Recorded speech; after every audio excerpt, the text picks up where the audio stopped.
Hey guys, it's Jessica Furey, host of Dumb Girl Podcast. Tune in every Monday for new episodes. Don't forget to like and subscribe. Welcome back to Dumb Girl Podcast. Today we have Stephen Ross. He is a real estate agent with Sotheby's in Colorado. He is the author of Doors Knock When You Knock, a realtor's handbook for boundless opportunities and freedom. He has knocked over 125,000 doors, and he is a business coach. One of his clients is the Umansky team with the agency in Beverly Hills. And Stephen Ross, I feel as if he's also like a known, and I say that with like an air quote, person in the real estate industry because he knocks door knocking out of the park. Stephen Ross. Would you say so yourself? I would say I wouldn't be here today if I didn't knock on doors. And by the way, that takes a long time to knock on that many doors. Welcome to the podcast. Thank you. Thank you. Yeah, I have to start with the most the most asked question that I would think. How do you deal with rejection? What rejection? Rejection of, well, you've been in the real estate industry for over 10 years. Yes? This is my 19th year. Okay. And did you go right into door knocking? I do want to go right into the rejection part, but did you go right into door knocking? I've been in the industry for about a year and a half from another industry, and they say door knocking, cold call, flyers, mailers, sphere of influence, and being in your community, being a part of things in the community, but door knocking seems to work for you. Yeah, I mean, which part do you want to start with? I want to start with the rejections part of door knocking. What rejection do you think is at the door? No, please get off my lawn. Maybe they'll say that in a way of, Goodbye, have a great day. Let's go to the next house. They don't know me. If you call your mom and say, Mom, how you doing today? And she's like, goodbye, and hangs up the phone. That's personal. When someone closes the door and doesn't want to talk, like, here's what's true when you knock on someone. When someone goes to knock on a door. Here's two things that are true: trespassing, and you're interrupting their day. You were not invited. You don't have a scheduled appointment. So people are going to be a little off put. Many will be. And as long as you can accept that up front, not everyone wants to be your friend. Not everyone wants to chat with you. Totally fine. And my mom always said, can't believe people open the door for you. I would never open the door for you. I'm like, well, you're not my client, Mom. I mean, people do. So you got to go where the door is open. That's why the book's called Doors Open When You Knock. Not every door is going to open. I have this quote that I tell myself once a day. I'm really into personal development, Stephen. So I say this quote to myself once a day because I often get at least something in my day once a day that I have to do that famous Wayne Gretzky quote to myself that you miss 100% of the shots that you don't take. So I had that come up to me this morning. I had a client, and for some reason, he starts to talk about his friends, a big developer in Los Angeles. He's doing about 10 properties over 20 million right now. And And I said that quote to myself, and I said, so-and-so, blah, blah, blah. I would be grateful if you would recommend so-and-so, this person to me. But when you started in the industry and you went right to door knocking, is it because you didn't want to do the other things? The cold calling, the expired, the canceled? Yeah, I mean, I started with Coldwell Banker. I got my license March 15th, 2005. 6 weeks later, my third child was born. And so now here I am with 3 kids in a commission-only business. And a few weeks later, I was with Coldwell Banker. I'm at my 2-week fast start training. And in the second week, I show up to the class that day. It's being led by a coach. And super gruff guy, not warm and fuzzy, and he pretty much yelled at us all day. But he did say this: knock on heads, knock on doors, pick one. In this business, right, you have to talk to people. Right? Knock on heads is be social, go to parties, work your sphere, all that other stuff, or go knock on doors. I'm an antisocial introvert. I'm not going to do any of those other things. So I had to figure out, how am I going to feed these kids? And I didn't want to do any of that stuff, but I didn't want to fail. So door knocking seemed like the lesser of all evils. And how many were you doing at the time that you started to door knock? 100 a day, 50 a day? No, I was terrible. I barely got to my first door. Like, the first door was a total fail, right? It took me, I got in my car, I drove 4 blocks, parked my car, and then spent 20 minutes trying to get out of my car. And then I got to the door and my heart's, out of control. Knock on the door. I'm like, please don't answer. This woman comes to the door. It's a total disaster. I walk back to my car. I'm like, fuck. I'm like, this is not going to work.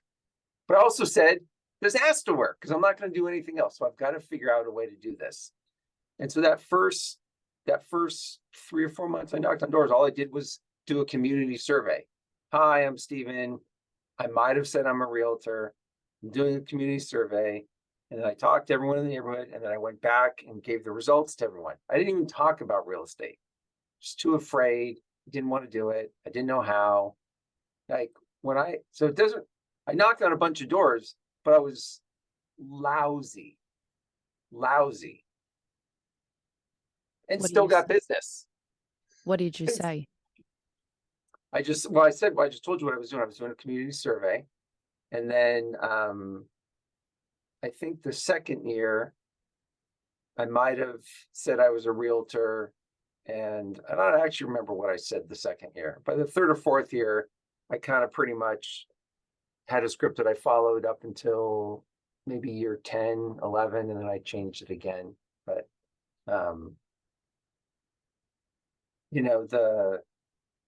the key is, for people listening, is whatever you're going to do, it's most likely not going to work in the beginning. And therefore, people are like, oh, this isn't working. And so they quit. But how do you know it's not working? Right? You know a lot about fitness. Can you have a super healthy, if you've not been healthy and not been active, in 3 weeks, can you transform your physical fitness? I mean, you could start to feel better energetically. Your body will Yeah, start to be like, oh, we're doing something. Let's keep the momentum. yeah, but it's not going to transform overnight. No, Right? If you're 50 pounds overweight and you can't run around the block, you're not going to run a marathon in 3 weeks. It's for not going to sure. happen. Real estate's the same way. It's a marathon. It takes Mm-hmm. time. Mm-hmm.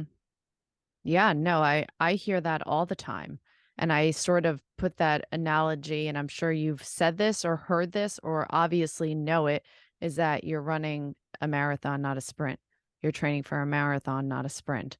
And I hear that all the time. Someone is always bringing it up. You're training for a marathon, you're in it for the long run. And every once in a while, people are in it for a quick flip, a nice commission check if maybe after paying all your dues and everybody else, it's a nice commission check. But you work with so many people on a weekly, day-to-day basis. And in my company, we have so much respect for you. Your name is at least brought up like once a week.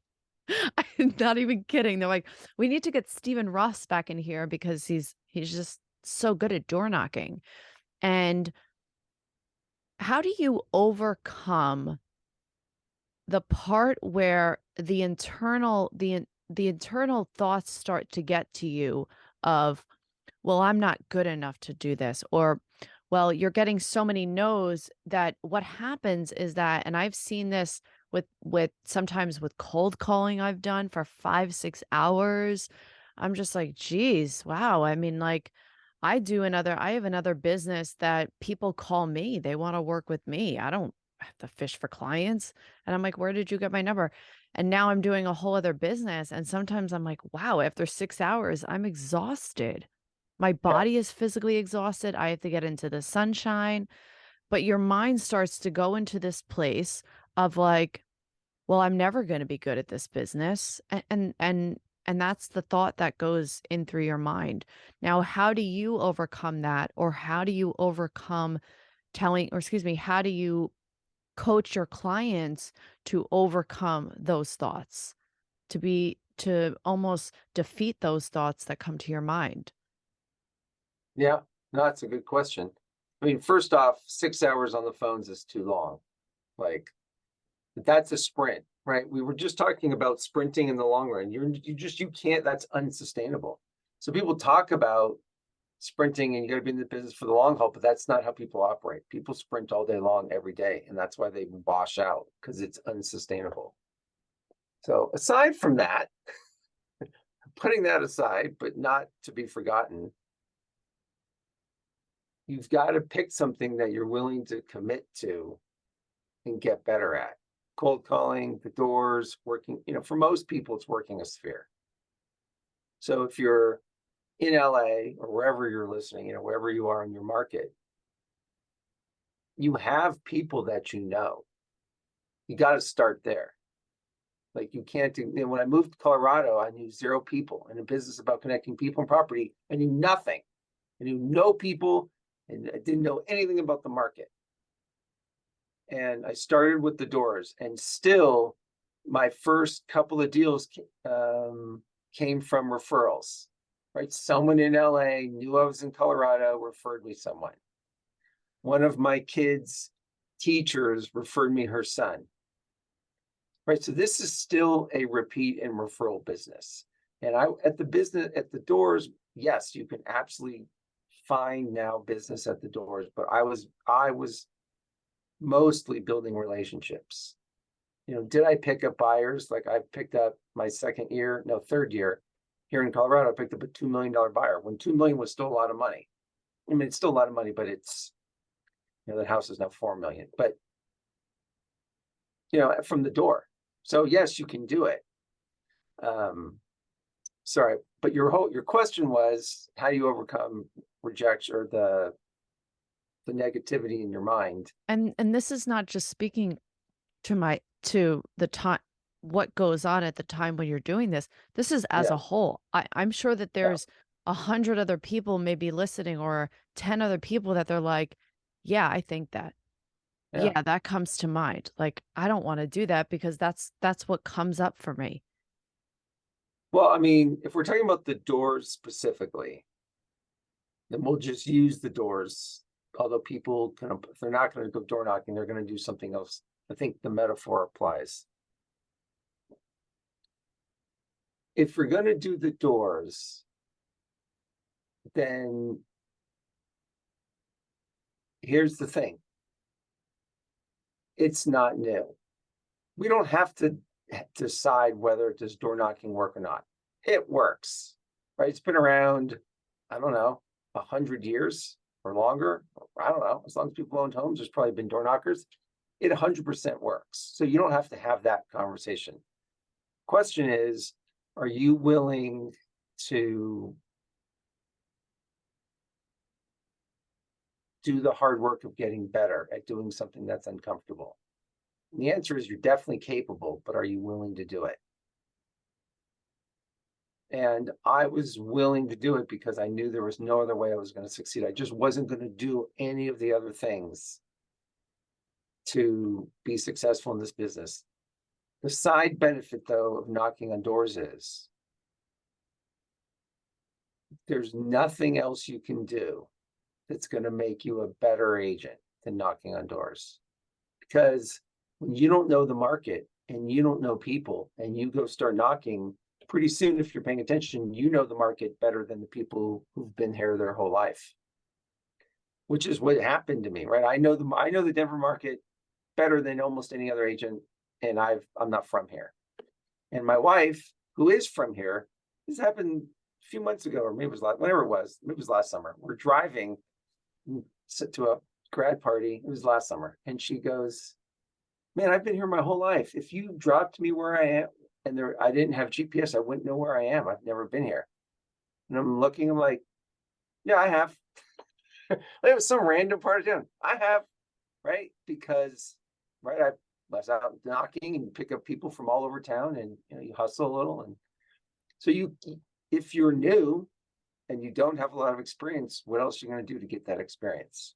It's a long rant coming from what do you tell yourself, to overcome the hard stuff, but it all kind of applies.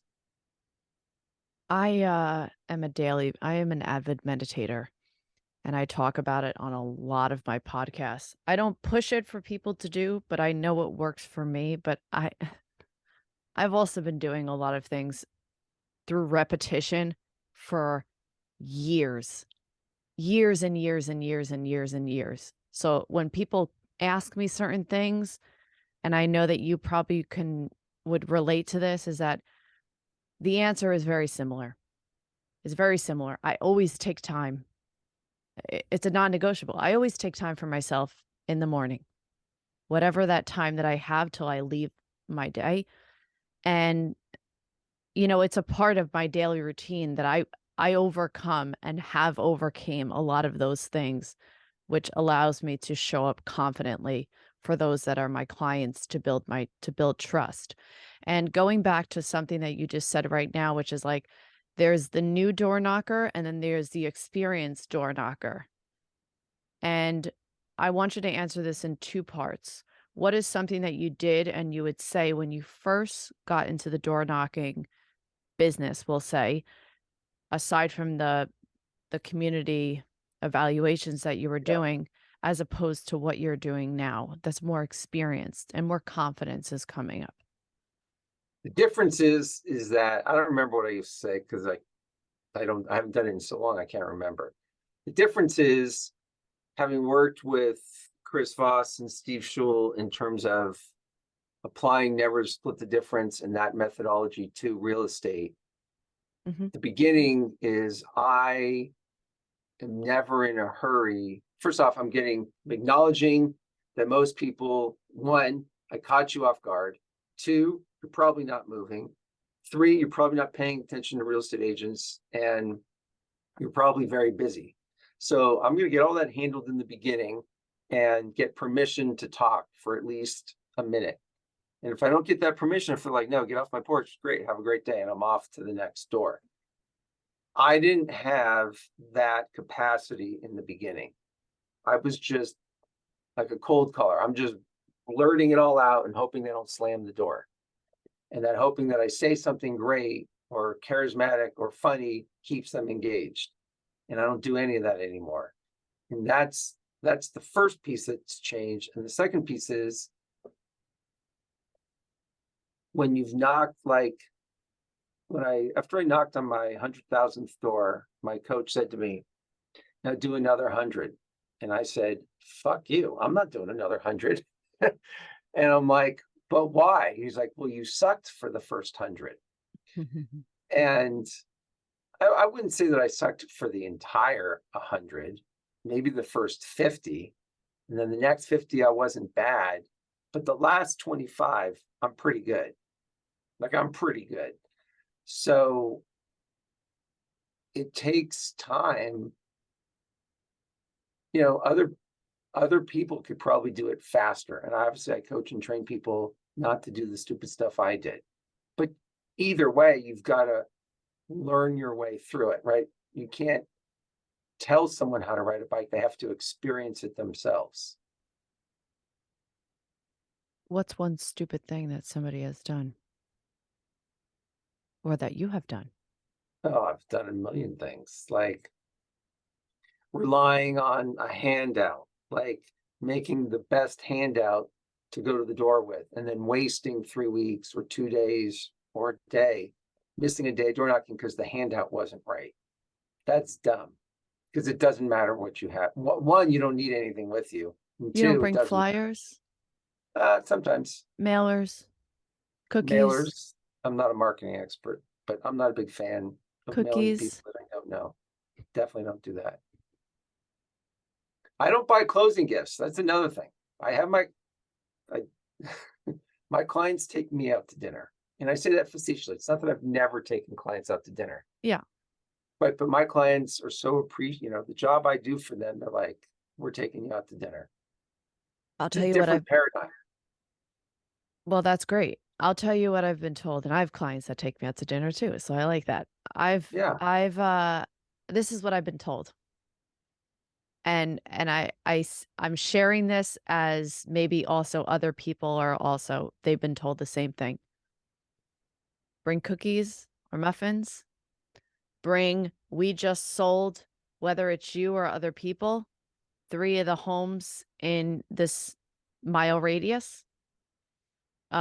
Make up a flyer of, things about yourself. Hey, I'm Jessica Furey. Hey, I'm Jessica Furey, and I'm an agent here in the Palisades, or make up a flyer about yourself being a part of one of the biggest real estate firms and talk about the firm, the agency as a whole. And the other one was you do what's going on in the market. Where Yeah. are we right now? Where are we right now? And those are the 5 that I've heard. And I'm sure you've heard the similar. Yes? Yeah. Do they work? I don't know.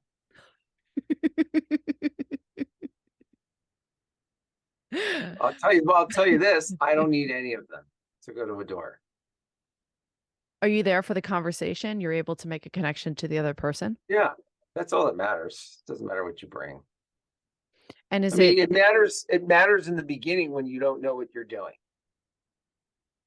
I don't know what I'm doing. Yeah. That's why I brought stuff. I just don't need one now. Because I know how,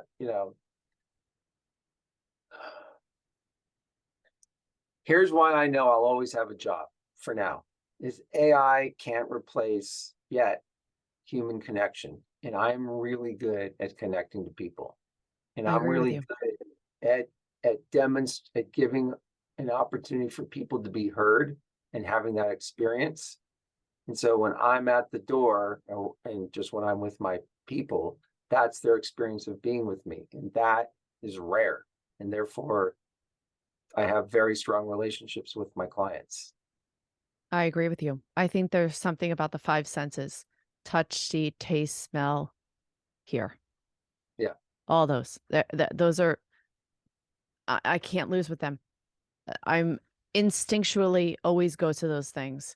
Like there is something about, and I agree with you with the AI. I mean, it does really work sometimes. Like, I mean, if you want to do a grammar check, I've used it for grammar check. It's really Yeah. great, makes it look all smooth and everything. But I think I agree with what you're saying because, and my first thought a lot of times is this isn't about me. It's about making a connection to the other person in everything I do. It's just I don't know. Maybe it's because people have told me it's because I'm from New York and New Jersey, and I don't really I'm not thinking like, "Oh, this is, so and so, so let me make sure that I'm fluffing so and so first and knowing that it's them and making it uncomfortable for them." You know, I don't think along those lines. But you did say something, and I was reading about it the other day. You said real estate is a very simple business. It's not easy, but it's simple. And what simplifies the business for you, I aside from have door one, knocking? well, you have one job every day, and that's to talk to people, not prospect, not lead gen. I mean, you can call it those things, but in my mind, it's develop and nurture relationships or connections, however you want to, whatever terminology works for you. Hmm. That's it. Just do And you that. I and you mean, don't chase, right? no. Sorry. I mean, the other thing is, I assume everybody's competent. Like, everyone. If you're not competent, you got to get competent, right? You got to learn the market. You got to learn the contract. You got to learn all that stuff. So you do got to learn all that stuff. But after that, you got to learn how to be with people. I mean, and one of the things that I'll just say we are so fortunate of, and I say within your company and my company, is that there are always someone to call. There are always someone to call. And I know that because I've become friends with people that are seasoned in this business, and they always tell me, just call me. Say that, Yeah. "Don't worry about it. I already have someone. They'll take care of it." And I believe in that. And I j I nurture relationships as something that I already know the person, and I'm already comfortable with them. I try not to make it seem uncomfortable, like I need to be friends with them. I need to make this connection. I don't need anything. I just Yeah. want the person to feel good when they're around me, and that's always my first thought, and I think it's because I come from an industry that I'm working with people's health and their bodies. So it's not it's maybe it's also just how I am as a person. I don't wanna force somebody to do something that makes them uncomfortable. And you do coaching, you do business coaching, and I love that because it's so much more than just, like, closing a transaction, and I respect people that tie in business, coaching, and personal development, and you said something to me the other day on the phone, and I had to take notes of it because I just absolutely love it. You said, "I work with people that are willing to need help, they need my help, they want my help, they're willing to receive my help, and they're ready to go now." Did I get it right? Yeah. That is right. Need help, want help, willing to let me help them. I'm ready to go now. That did not. I got that from one of my very, very first mentors, Fred Wilson. So I take no credit, but it became my mantra. I love it. I mean, my mantra is disconnect and disassociate once a day. Take time to yourself, even if it's a half hour, no cell phone, no thing, connect inward, whatever it is, even if it's something creative or working on your business, just disconnect from the outside world because I don't know, I just think like you work on your own self-confidence and self-power, and the power is within you in the most woo-woo way. But what are some of the tools and techniques that you can share that you help others with your business? What are some of those things, whether it's things that you can share and suggest with like their mindset, things that work for you that you tell the other client or person, like, hey, take time, do this, do that? What are some of those things that you can share as an example? Hmm. Do you have something specific in mind? Well, if somebody said to me, um, I want to work on my business and I'm not really like feeling really good at something, I would say, well, what is it that you're good at? Everybody's good at something. Like, Yeah. like everybody's good at something. Like, I'm not a painter, but I'm creative. I created this podcast just with the artist way. Do you know what the artist way is? No. Oh, okay. So Julia Cameron, she was married to Martin Scorsese at one time, and she created the Artist Way. The Artist Way is a 12 course. It's to open up spiritual creativity. I say spiritual because she comes from a recovery background and she ties in like recovery and spirituality and being creative. And I created this podcast. I'm very into it. I really like it.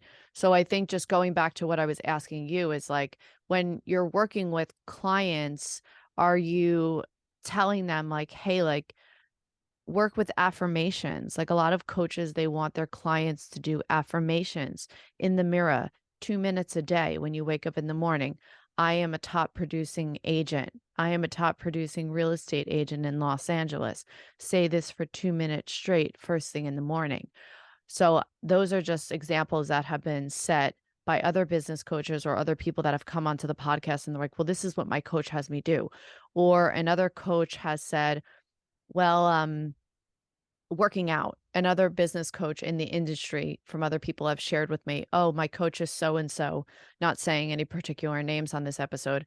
My coach is so and so. He tells me every day, half hour exercise, half hour of movement a day. And can you share an example of something that has either worked for you or something that you make a suggestion to a client or an associate? Um, I'm not saying any of those don't work. I don't have one thing, I guess. And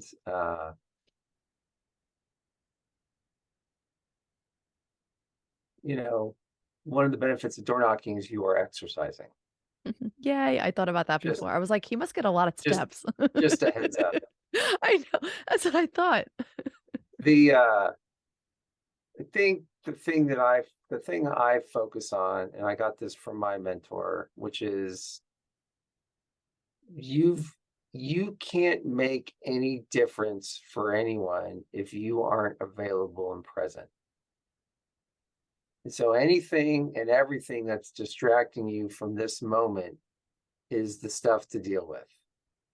So you've got to put boundaries or guardrails. There's things you can do in your life to so that you're not always worrying or always rushing or always behind or any of those things.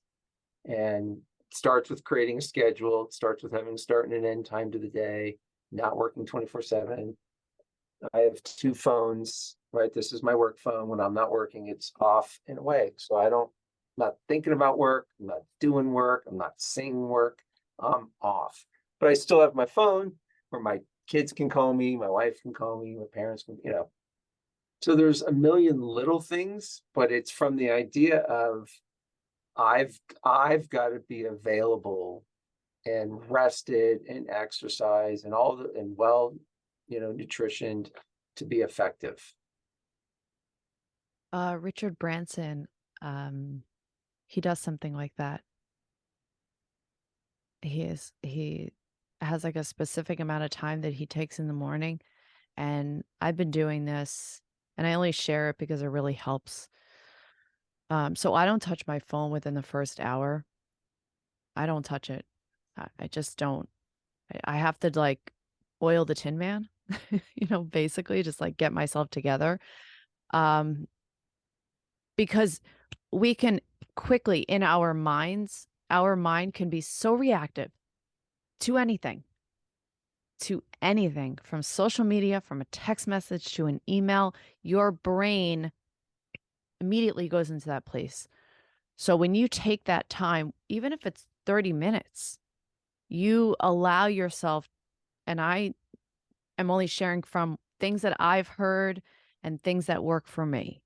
You take that time in the morning, and that really sets you up for the day. I mean, I'm a person who's on social media for the businesses that I have, but at the same time is I have to also be like, okay, I got to step away from this for a second. Like I Yep. have to step away from this. So I really love that you do put those boundaries in play, and it does work with your clients. When people I call you couldn't and they, I couldn't agree more. I'm the same way in the morning. I am like a tin. I didn't. That's a great analogy. The Tin Man. Like I move very slow in the morning. It takes me a long time to get going. And um I had an agent call me on one of my listings yesterday, and she's like, "I'm going to get an offer to you tonight." This was last night, yesterday. So I'll get you an offer tonight. I said, "Well, I won't see it until I wake up in the morning when I log in." Mhm, I said, "So don't put a first thing, I'm just not going to see it." Right. mhm. And I don't have any, so I'm always setting that expectation. I'm not available in the evening and I'm not available at the crack of dawn. I work from 9 to 6, really 9 to 5, but 9 to 6. People are respectful when you're honest. When you're like, yeah, I don't know. Let me get back." Like when you're respectful and you're honest and you're straightforward, people have lives too. And that open line of communication really connects you with your business. And I feel grateful, even as a newer agent in the industry, that the clients that I'm working with, our communication is so open, and we're such in regular communication that I have some days that I'm like, hey, I'm going to be away from my phone for X amount of hours. I'm going to be back at my computer at this time. You should receive something in your inbox by this, whatever time it is. Because I don't know what to call it, but maybe it's more of like just respect. But it's also, I kind of look at it as like, this is a business relationship. And if I was even in a relationship, I would want them to be like, hey, just straightforward and being honest. And that's what's been working for me. And I think that also is something that works for you. Yeah, totally. When people want to work with you on like a one-to-one basis, what are the steps that you would suggest them taking? Do they just call you and say, hey, Steve and Ross, I want to work with you? They just Or, go to my website and they book a time to talk, and It's no different than a real estate client, what's going on, where are you at? Where do you want to go? How do you plan on getting there? And can I help you? And, sometimes I'm not the best fit for people. Mm-hmm. Sometimes I am. It just depends. Do you suggest that people have real estate coaches, that people have coaches in order to be successful in this business? I can only speak for myself. And I have always had a coach my entire real estate career. Mm. Sometimes I've had multiple. I've always only had one real estate coach. Sometimes I've had multiple business coaches. Like there's people that know more than me that can guide me. I've gotten to work with a lot of really great people. Yeah. We were talking the other day, and I was talking to someone, and he said to me, and I told you this on the phone, and I want to share this, just so if somebody's listening and they're sort of stuck in between a place of like wanting to get a coach and maybe not financially in a place of getting a coach.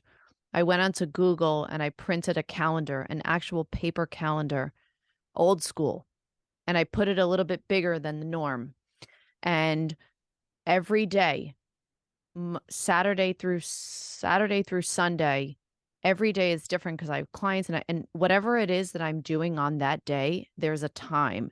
And on the day that, let's say today's Friday, and let's say when I leave the recording studio, I'm going to go door knock. I have a client appointment, but I'm going to go door knock, and it would say 4 to 6. And during that time, that's what I do.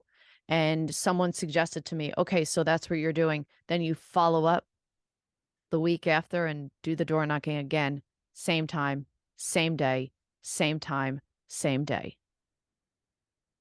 Yep, that Yes. works. That's the way to do it. Yeah. Yeah. Every day doesn't have to be the same. Every week has to be the same, right? Every Monday has to be the same. Every Tuesday has to be the same. Every Wednesday, right? So if Tuesday's caravan day, you're going to caravan every Tuesday. You're not going to go door knock, or you're not going to make your client calls while you're on caravan. But you might make client calls every Tuesday at 1 p.m. based on what you saw on caravan, right? That's a schedule that works. I like that, the consistency. So I like to ask all my guests 3 questions before they leave, and I appreciate you being here. What is a non-negotiable that sets you up for the day in your morning routine? My coffee. I mean, there's very few mornings where I don't do some form of exercise. So coffee, there's 3 things really every morning. Coffee, and I stretch while I make my coffee. Then I do some sort of journaling and some sort of exercise on top of the stretching. Those 3 kind of, if I don't do those 3 every morning, my day doesn't go so well. I agree with you. I'm a big That's coffee me. drinker. I'm not I'm saying all about everyone coffee. Who cares Yeah. about a drink? Get me coffee. Yeah. Can you leave the listeners a piece of advice or suggestion that they can apply to their daily routine, their business, and or relationship? Have a start time to your day. I mean, you really should have a start and an end time, but start with a start time and make sure no, let me say it back way. Let me say it a different way. Have a start and an end time and start living by it. But if you can't commit to both, start with one. Say, I won't work past 6, or I won't work past 5 unless it's an extraordinary circumstance. Because most days you don't have to work that late. That's what I would say. Yeah. If you don't have a start and end time, get one. Aside from your own book, sorry, because we plugged it and I'll plug it as Yeah. well.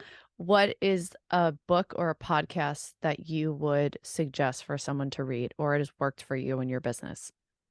I mean, this is only a fraction of my library, so I have lots of books that I'd recommend. But I would say The Full Fee Agent by Chris Voss and Steve Schul, and hands down, it's like required reading. I think you have to, if you're going to be a real estate agent, you have to read that book. Cool. I'll have to get it. Steven, where can people find you?